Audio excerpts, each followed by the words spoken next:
mass formation is identical to hypnosis.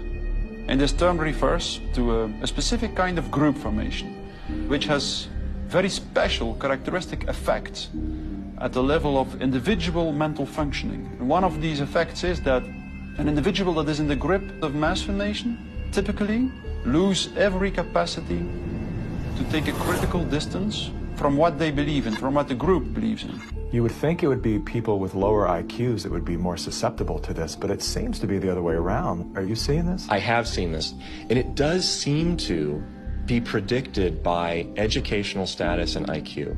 We look to be verified for our belief system, right? And so a doctor goes to the CDC. The CDC says this is true, it must be true, I'm staying in that zone. It's actually people outside of the system go, well, I want to challenge the CDC here for a second. Where's this study come from? Where's it, and that's what I do. All of these people were kept out of the conversation. All I can comment and you were there, wanting me to sign onto a social contract where the scientific method isn't being used. I'm not interested in medical pedigree. I'm interested in medical consensus. People who are highly intelligent tend to go and get a lot of degrees. Those people have spent so many years in institutions to get those degrees that they have developed a trust and confidence in not only the educational institutions, but those that support them, which are largely government bodies.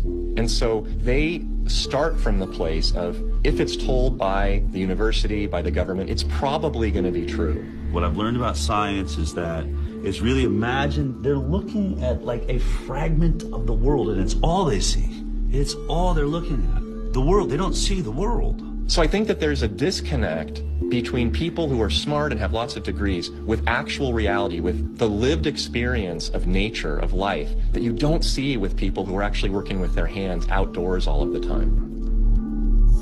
A mass formation typically emerges in a society when very specific conditions are met. First and for all, the most central condition is a major part of the population needs to feel lonely.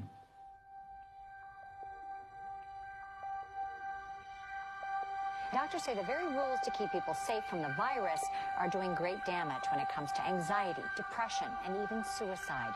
And now everyone is suffering, but children are particularly at risk. The real pandemic here is the psychological warfare that's being waged on every single human being.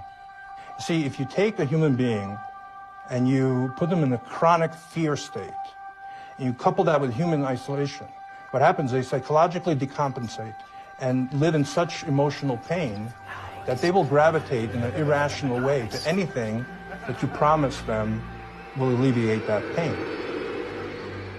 Once people feel disconnected from their environment, they will typically start to experience a lack of meaning-making in life. And under these conditions, if a narrative is distributed through the mass media, indicating an object of anxiety, and a strategy to deal with this object of anxiety, they suddenly, connect to one small object of fear, for instance the coronavirus, and afterwards people don't feel lonely anymore, they feel connected again. Let me hear it if you've had the Pfizer vaccine. Let me hear it from Moderna, AstraZeneca. Let's hear it from the anti-vaxxers.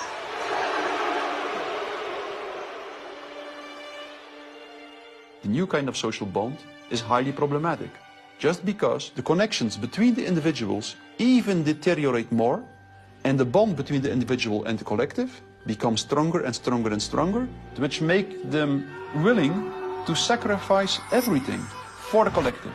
Its health, its wealth, the future of its children, everything.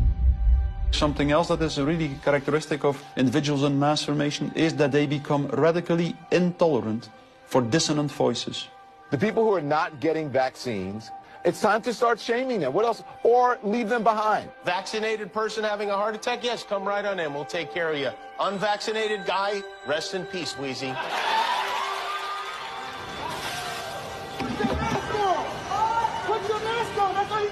We have to stop coddling the morons who will not get the shot. Get away from Put it on. Does it bother anybody else that she doesn't have to wear a mask that we all do? When are we going to stop putting up with the idiots in this country? You're a schmuck for not wearing a mask. And just say it's mandatory to get vaccinated. Screw your freedom. People who do not go along with the masses are stigmatized, and in the end, the masses are inclined to destroy the people who do not go along with them, and they do so as if it is an ethical duty to do so.